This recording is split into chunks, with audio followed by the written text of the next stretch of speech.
From the beginning of Mormonism, Joseph Smith frequently warned people about the apocalypse, a doomsday of punishment and catastrophe for the world. He even prophesied that this would happen within his generation.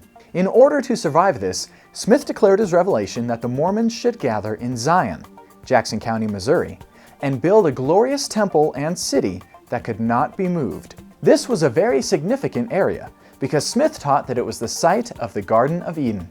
In fact, all the biblical figures up until Noah had lived around Missouri. He even found a stone altar built by the very hands of Adam, who would soon return to Missouri at the second coming of Christ. When the Mormons moved in, they were very vocal about the destruction and bloodshed that would fall upon the non-Mormons at the coming doomsday.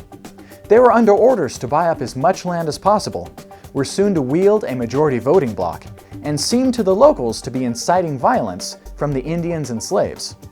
The Missourians perceived a total upheaval of society, their homes, and livelihoods by the Mormons. A series of mob violence broke out against the Mormons, forcing them to flee as refugees to neighboring Clay County. Back in Ohio, Smith received another revelation that Zion would have to be retaken by force. So he sent a volunteer army to Jackson County, but they were unable to engage the enemy. The continuing failure of his revelations forced him into trial by his own high council.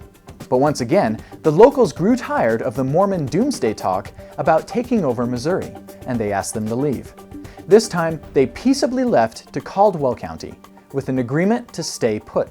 But Joseph Smith soon joined them there after fleeing his own troubles in Ohio, and started settling Mormons in the surrounding counties.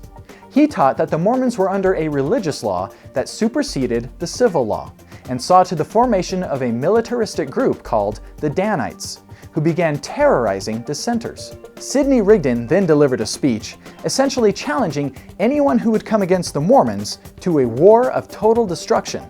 Finally, it was too much for the Missourians, and mob violence broke out again.